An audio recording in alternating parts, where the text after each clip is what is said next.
Friends, welcome back to media talks. நான் உங்கள் மௌனிகா. இன்றைக்கி எபிசோட் எப்படி இருந்துச்சுன்னு சொல்லணும்னா, நம்ம தலைவன் ஸ்டைல்லே சொல்லணும் அப்படின்னா ஸோ ஸ்வீட், ரொம்ப ரொம்ப ரொம்ப க்யூட்டாக சூப்பராக இருந்துச்சு. ஸ்டார்டிங்லேயே நம்ம தலைவன் தலைவியோட என்ட்ரி தான். ஸோ நார்மலாக பேசிகிட்டு இருக்காங்க. நான் கூட வந்து நம்ம விஜய் இன்டர்வியூ போனதை முன்னாடியே சொல்லியிருப்பாங்க அப்படின்ற மாதிரி நினச்சிட்டு இருந்தேன். பட் விஜய் வந்து அதை பற்றி ஓப்பனாகவே பண்ணலை.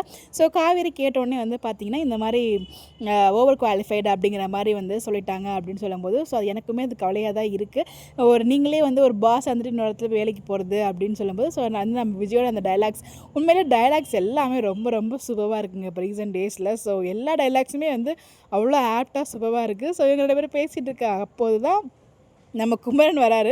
குமரன் வந்து கங்காவை பற்றி புலம்பிகிட்டு இருக்கும்போது, உங்ககிட்டேயுமா மாமா என்கிட்டே இப்படி தான் பண்ணிகிட்ருக்கா, ரொம்ப ஓவராக பண்ணுறாமாமா அப்படின்னு சொல்லி ஃபீல் பண்ணிகிட்டு இருக்கும்போது, இந்த ஒரு ட்ராக்கை டைவர்ட் பண்ணணும் அப்படிங்கிறதுக்காக தான் நம்ம காவேரியுமே அந்த மாதிரி தான் போட்டு நச்சு எடுத்துருவா அப்படிங்கிற மாதிரி சொல்கிறாங்க. ஸோ அப்படியா, அதுக்கு ஏன் கங்காவே பரவாயில்ல அப்படின்னு சொல்லிட்டு அவர் ஏஞ்சி போயிடாரு.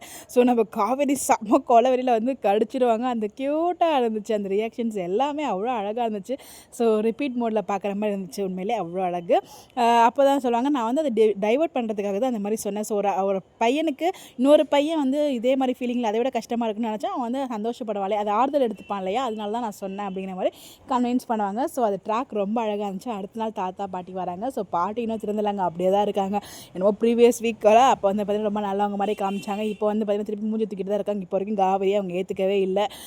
அவங்க ஃபேமிலியுமே அவங்க அக்செப்ட் பண்ணவே இல்லை. ஸோ காவிரியால் தான் விஜய் இங்கே வந்துட்டாரு அப்படிங்கிற மாதிரி சொல்லிட்டு இருந்தாங்க. பட் பாட்டி எப்படி இருந்தாலும் தாத்தா நம்ம விஜயோட பாண்டிங் அவ்வளோ சூப்பர்ங்க. ஸோ தாத்தா கட்டி பிடிச்சதாக இருக்கட்டும், தாத்தா அந்த அவருக்கு உடம்பு சரியில்லை அப்படிங்கிறது ரொம்ப அழகாக வந்து அதோட கண்டினியூஷனாக காமிச்சிருந்தாங்க. ரொம்ப ஒரு மாதிரி சோகமாக இருந்த மாதிரி விஜய் எவ்வளோ ஹாப்பியாக இருக்காரு அப்படிங்கிற விஷயத்தையும் சொல்லிடுறாங்க. ஸோ இது வந்து பார்த்தீங்கன்னா 5th month ஃபங்க்ஷன். ஸோ மாப்பிள்ளை வீட்டில் நடந்து மாப்பிள்ளை வீட்டிலேருந்து பொண்ணு வீட்டுக்கு வரணும் அப்படிங்கிறத சொல்லி நம்ம பாட்டி சொல்லும்போது, ஸோ அதுக்கு விஜய் அக்செப்ட் பண்ணலை. ஸோ இப்போ நாங்கள் அங்கே வரல, இப்போதைக்கு எனக்கு விருப்பம் இல்லை, பார்த்துக்கலாம் அப்புறமா அப்படிங்கிற மாதிரி சொல்கிறாங்க. ஸோ சமக்கமாக பாட்டியுமே கிளம்பிப்பாங்க. இதெல்லாம் விடுங்க, எனக்கு ரொம்ப ஹாப்பியான விஷயம் என்னென்னு பார்த்தீங்கன்னா, அந்த காரை பார்த்தது தான். எவ்வளோ நாளுக்கு அப்புறம் அந்த ரெட் காரை பார்த்தோம், ரொம்பவே ஹாப்பியாக இருந்துச்சு. ஸோ கண்டிப்பாக எல்லாருக்குமே ஹாப்பியாக ஃபீல் ஆகிருப்பீங்க. ஓரளவு இப்படி தாங்க எனக்கு எபிசோட் போச்சு. ஸோ நாளைக்கு ப்ரிவியூவில் தான் வந்து நாளைக்கு எபிசோடில் தான் வந்து கங்கா வந்து எனக்கு தான் ஃபஸ்ட்டு பண்ணணும் அப்படின்ற மாதிரி இந்த ஃபங்க்ஷன் சொல்ல போகிறாங்க. அது ஒரு பக்கம் போகும்னு நினைக்கிறேன். ஒரு மாதிரி ஆர்குமெண்ட்ஸில் போகும். ஃபைனலாக அவங்களுக்கு தான் நடக்கும். பிடிஎஸும் பார்த்தாச்சு. பட் இன்றைக்கி எபிசோட் எப்படி இருந்துச்சு உங்களுடைய கருத்துக்களை மறக்காமல் கமெண்ட்டில் ஷேர் பண்ணுங்கள்.